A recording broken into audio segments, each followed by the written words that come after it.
Hello, good morning, नमस्कार। सभी का स्वागत है पावर ऑफ नॉलेज लीगल मेरे इस चैनल पे। आई होप सब अच्छे से पढ़ाई कर रहे होंगे।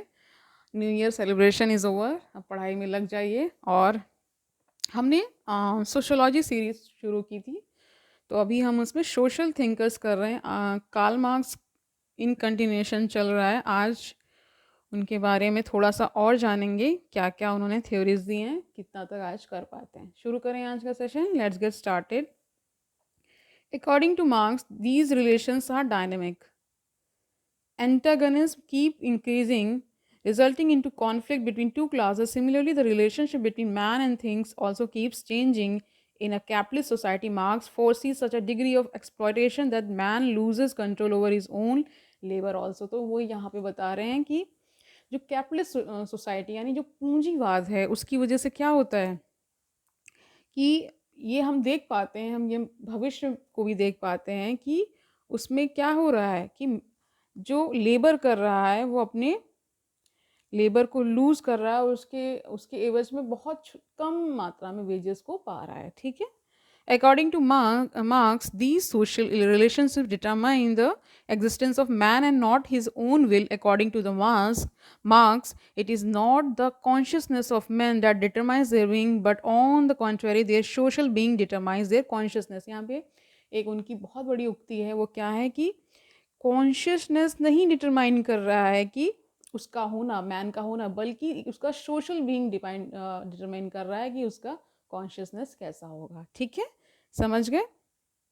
Men themselves don't decide what type of relations in production process they will have. Rather, social relation determine who they will be ruled or the ruler. कौन उनको रूल करेगा, उनका सोशल स्टेटस जिस प्रकार का हो उस प्रकार का ही उनके साथ व्यवहार होगा, ये चीज़ बताई जा रही है।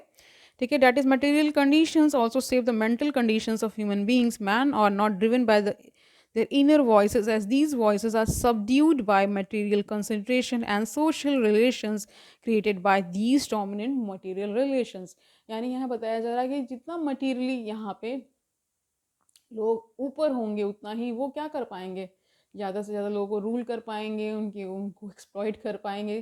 भाई जहाँ पे कोई एक्सप्लॉइटेशन होता है तो कोई एक्सप्लॉइटर होता है और कोई एक्सप्लॉइटेड होता है ना, सभी को पता है। कोई रूल होता है तो कोई रूलर होता है तो कोई उसको रूल भी उनके ऊपर रूल किया जा रहा होता है ना। अब देखिए आ जाइए फोर्सेस ऑफ प्रोडक्शन देख लीजिए क्या है। According to Marx, having two aspect which are man and things. Man are categorized into the haves and have nots, ये तो पहले भी बताया है। These things include tools, techniques, equipment, skills, etc. Major changes in society occur when new forces of production are evolved, which also create new relations of production, which replace the older ones and create a new mode of production. A contradiction between the older and new forces of production is resolved by the replacement of the older mode of production by the newer. सभी को पता है, नई तकनीक आ जाती है, नया कुछ इक्विपमेंट्स आ जाते हैं तो पुराने वाले रिप्लेस हो जाते हैं नए वाले से ना, यही बता रहे हैं यहाँ पे।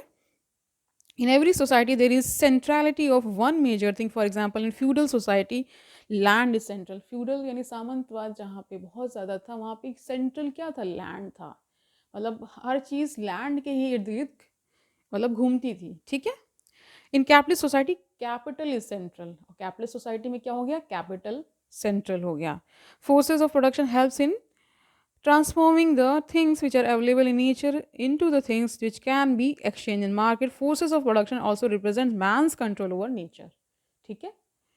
As the history proceeds, man's control over nature increase. सभी को पता है जैसे जैसे हिस्ट्री प्रोसीड करती है तो हमने देखा है कि विद द एवोल्यूशन हम ज़्यादा से ज़्यादा नेचर पे कंट्रोल कर पाए हैं। बहुत सारी चीज़ें हमने क्या कर दी हैं, आर्टिफिशियली बना दी है ना, इसलिए this man and nature are also in a state of constant struggle and development. In forces of production can be seen in terms of man increasing control over nature. ठीक है। Both the forces and relations of production change continuously, and together the two constitute economic base or economic infrastructure, or simply the infrastructure of society. This constant interplay results into a particular type of social formation or social state, which is called mode of production, or roughly referred as society or social formation according to the Marx. यही सब मिल करके एक social formation बना देता है जो marks कह रहे हैं। ठीक है। आगे देखिए, Marx had a systemic view of society and he deemed production as central in understanding the society. अब उनको पता है जो उत्पाद है उनके लिए क्या हो गया, सेंट्रल पॉइंट हो गया है किसी भी सोसाइटी को अंडरस्टैंड करने के लिए और सोसाइटी के बनने के लिए, ठीक है। The forces and relations of production continuously interplay and influence each other according to his systemic view. Society और mode of production consist of two parts. दो जो इन्होंने डिवाइड कर दिया मोड ऑफ प्रोडक्शन को दो पार्ट्स में, ठीक है। पहला है इकोनॉमिक इंफ्रास्ट्रक्चर, दूसरा है सोशल सुपर स्ट्रक्चर, ठीक है। तो इकोनॉमिक इंफ्रास्ट्रक्चर देखिए, it includes forces and relations, that is man and things being involve in the production, includes classes, tools, techniques, etc. It represents the centrality of material or economic factors in shaping the whole mode of production. एक तो बता रहे हैं कि जो आपकी forces of production को divide करते हुए इन्होंने क्या बताया है कि जो जो इकोनॉमिक इंफ्रास्ट्रक्चर है, यानी कि पूरा पूरा आपका जैसे आपके टूल्स हो गए, टेक्निक्स हो गई ना, क्लासेस हो गई, ये कैसे डिवीजन इनका हो रहा है, क्योंकि इकोनॉमिक के बेसिस पे ना, ठीक है। सोशल सुपर स्ट्रक्चर क्या है, it includes all other aspects of society like culture, law, state, family, religion and education, and it is largely saved by economic structure. और इन्होंने बताया कि यही सब क्या कर रहा है, ये सब भी कैसे बन रहा है, इकोनॉमिक इंफ्रास्ट्रक्चर की वजह से हमारा सोशल सुपर स्ट्रक्चर बन रहा है, ठीक है। As economic infrastructure changes, social infrastructure also changes.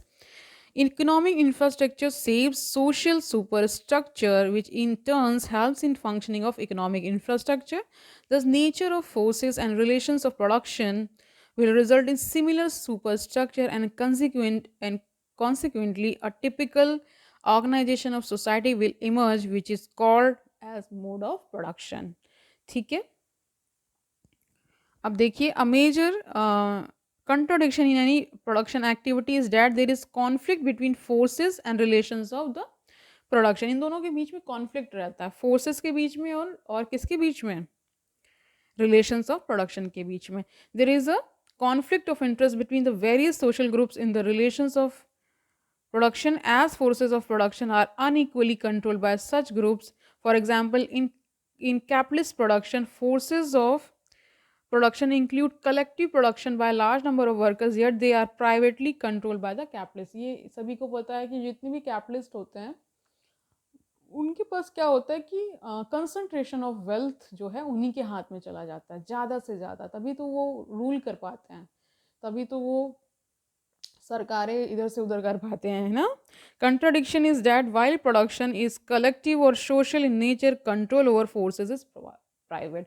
कह रहे हैं कि जो प्रोडक्शन हो रहा है उसको तो बहुत सारे लोग कर रहे हैं, लेकिन उसका जो वेल्थ का कंसंट्रेशन वो किसी एक के हाथ में जा रहा है, प्राइवेट हो जा रहा है, ठीक है ना। Has handful of capitalist have the actual control over these forces. Further the fruit of these forces is also appropriated unequally by the capitalist. ये जितना इसका फ्रूट हो रहा है प्रोडक्शन का, यानी उसका जो उत्पाद जो हो रहा है वो कौन कंट्रोल कर ले रहा है, कैपिटलिस्ट ही कंट्रोल कर रहे हैं, ठीक है। Marx is criticise on the following grounds regarding his materialistic conception of history. इनका क्रिटिसिज्म भी देख लीजिए थोड़ा सा। फर्स्ट है, he is criticised as being the reductionist for over emphasising on material factors. बहुत ज़्यादा मटेरियल फैक्टर्स पे इन्होंने ओवर एम्फेसाइज कर दिया, इसके लिए इनका क्रिटिसिज्म होता है। He reduces the importance of all other factors in society into merely economic. सारा घुमा फिरा के इकोनॉमिक्स पे ही उनका, यानी इकोनॉमिक एरिया पे ही उनका पूरा था कि उनको ये लगता था कि अर्थ ही डिटरमाइन कर रहा है सारा कुछ, यानी पैसा एक तरह से सब कुछ डिटरमाइन कर रहा है। Karl Popper termed his approach as economic reductionism for ignoring ideas. इनको क्या कह दिया गया कि हर कुछ घुमा फिरा के कहाँ हो जाते हैं रिड्यूस, इकोनॉमिक्स पे आ जाते हैं, ठीक है। सेकंड क्या है, marks also over emphasised conflict, है ना, ignored social order aspect. Simmel even went on to say that conflict has also its own work। कहते हैं कि अगर कोई कॉन्फ्लिक्ट होता है उसका अपना एक फंक्शन होता है। जब कॉन्फ्लिक्ट नहीं होगा तो इंसान दूसरा व्यू तो सोच ही नहीं पाएगा ना, फिर एक रास्ता आ जाएगी जिसमें फिर बहुत सारे अदर फैक्टर्स क्या हो जाएंगे, एक तरह से नेग्लिजिबल हो जाएंगे ना, इसलिए। तो अब थर्ड देखिए, conflict is attributed to relations within economic infrastructure, but Dahrendorf says differential authority structure is the root cause of the conflict. कह रहे हैं कि डिफरेंट अथॉरिटीज़ के व्यूज़, यानी मान लीजिए बहुत सारी अथॉरिटीज़ यहाँ बन जाती है, तो वही कारण है कॉन्फ्लिक्ट का। अब देखिए आज के डेट में रशिया और यूक्रेन का क्या है कि एक तरह से उनमें क्या है, वर्चस्व का ही तो है कि मतलब हम दूसरे की टेरिटरी कवर कर लें, ये कर लें, वो कर लें। वॉर का मेन क्या होता है, यही तो सब चीज़ें हैं। फोर्थ देखिए, marks focus primarily on macro evolutionary aspect. इन्होंने मार्क्स ने क्या किया, मैक्रो इवोल्यूशनरी ऑस्पेक्ट पे ही ध्यान दिया, but ignore the micro reality को उन्होंने इग्नोर कर दिया of social life which was explored by the non positivist tradition. ठीक है, ओके। तो कल हम इनका कार्ल मार्क्स का ही क्या देखेंगे, मोड ऑफ प्रोडक्शन देखेंगे।